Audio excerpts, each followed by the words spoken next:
Dogs are back on the practice field as of March 17th. Mark Rogers TV, the voice of college football, highlighting as many positions as we can possibly get to. Just check out the videos. I won't even run down all the teams we've highlighted thus far. It's got to be 20 or 25. And, of course, we get to all the elite teams, including the Georgia Bulldogs coming off an SEC Eastern Division championship again and top 4 finish in the final AP poll. We got Palmer Thomas on the line from DAWGS, 247 Sports. Palmer, of course, this offensive line was tabbed to be one of the best in the business last year, but there's a whole lot of guys lost from what was a stellar group. Yeah, and you mentioned that of the 5 offensive linemen, you kind of had 6 or 7 that were in the starting rotation. You lose 4 of those. You lose both your tackles in Andrew Thomas and Isaiah Wilson. Thomas, most certainly is going to be a top, 15, top 20, first round draft pick in this coming NFL draft. And Isaiah Wilson probably could hear his name called on that second day. So you lose both tackles. They've been your starter, Wilson for 2 years, Thomas for 3. You lose a guard in Cade Mays, somebody that has been a kind of a swing guy. He played all 5 positions on that offensive line last year. I think Georgia was kind of looking to him as somebody that could maybe fill the role, fill those shoes for Wilson, for Thomas, with them out. So Cade Mays ends up transferring to Tennessee, and then you lose Solomon Kinley, your left guard, to the NFL draft as well. He went out, left school early. And so, you've got a lot of guys that are going to be exiting. But, you look at this offensive line that Georgia's bringing back. And I guess another thing we should mention with the offensive line and the exiting, Sam Pittman, offensive line coach, now the head coach at Arkansas. That was a big loss, but Kirby Smart goes out, prioritizes that hire, and brings in Matt Luke before the Sugar Bowl. Luke was able to work with these guys without, a lot of the guys that were going to be, draft picks. A lot of them decided to stay home, decided to, sit out of the game. A lot of these guys ended up getting with that. A lot of these guys ended up getting reps. So, you return 5 guys that have starting experience. Trey Hill has started every game last season at center, and started the last couple of the 2018 season at right guard. Ben Cleveland with, plenty of starting experience there for him at the guard positions. Jamari Salyer starts at guard and tackle. He played tackle in that Sugar Bowl win over Baylor. He's one guy that I think a lot of people would look to as a potential replacement for either that left or right tackle.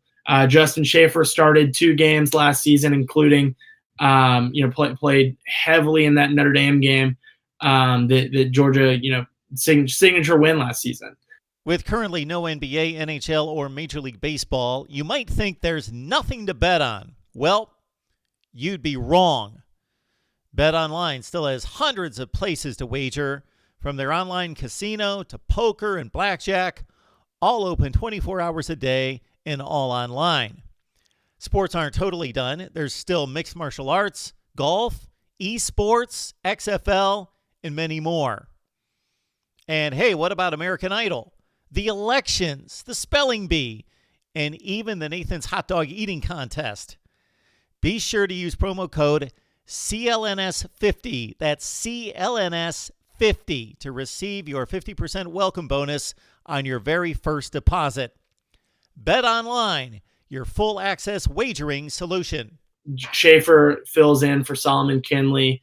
He ended up suffering a neck injury, and they kept him out towards the tail end of the season, but he is cleared to go for spring practice.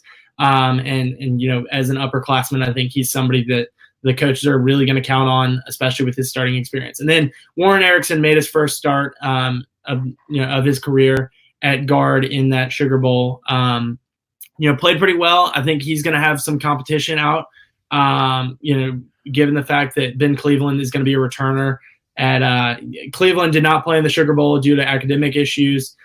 Schaefer did not play due to that injury. And so Erickson is going to have some competition if he wants to, find himself in the starting lineup. I think the tackle position, like I said, you lose 2 guys that have started, multiple years each. that would be the biggest concern for Georgia coming into this season. And I think especially the left tackle. Salyer played right tackle in that Sugar Bowl win over Baylor. And I think a lot of people are looking at, two guys that were redshirted this past year, Xavier Truss and Warren McClendon, two big guys that can come in and, potentially make an impact at left tackle. A couple other guys that, were on the team. Clay Webb, talented center coming out of high school in Alabama. He could, push for a spot, as a guard or a center. If Georgia wanted to go with Trey Hill, he started every game at center this past season, but he's got experience at guard. If they wanted to bump him out to guard, Clay Webb would be a guy that would, definitely get a look at center. I don't think that's what they're going to do. I think they'll end up going with Hill at center, and more than likely Cleveland and Schaefer at guard. So Clay Webb definitely could compete for some playing time there. Georgia showed a tendency to rotate. Salyer started, I believe it was 2 or 3 games this past season, and did so at tackle, but was in the rotation at guard. I mean, I think back to that Georgia Tech game that Georgia regular season finale. I think there were 4 guards that were playing with the first team, between Kinley, Mays, Cleveland, and Salyer. And then I think the big news is, Georgia signs 6 offensive linemen in this class. Big of them to do that, especially after losing, Sam Pittman, who's been known as such a great recruiter for this program. Lose him late in the process, bring in Matt Luke, and they're still able to hold on to and bring in a couple more guys. They end up signing Broderick Jones, Tate Ratledge, Cedric Van Pran, Chad Lindbergh, Austin Blasky, and Devin Willock.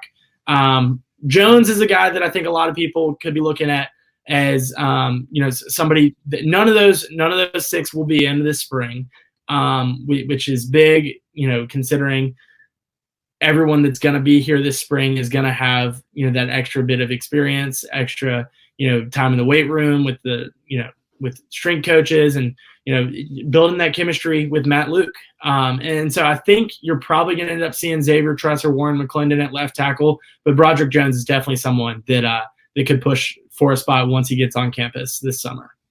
So they don't have a wealth of experience that they had coming back last year, but obviously most of the frontline guys and the second-tier guys that you outlined, they've been on the field. They've started a handful of games led by Hill with the 18 starts, 14 of those at center. But the offensive line being the one unit on the field that requires the most cohesion, togetherness, teamwork than any other unit by far. Can we expect a few growing pains, a little bit development? They're going to be really good. They're talented. There's no drop off in talent, but in regards to having that kind of cohesion, maybe early in the season. For sure. And you look at Georgia's schedule week 3, they go travel to Tuscaloosa. I think that could be, a game that could show some of those growing pains. I do think one thing that is beneficial to Georgia, in the past, they've had Jake Fromm at quarterback, not necessarily a super mobile guy. This year, more than likely, they're going to end up with Jamie Newman back there, the graduate transfer from Wake Forest. He is more mobile, so if the pocket were to break down, he can make some plays with his legs and, help out his offensive line, if they were to struggle.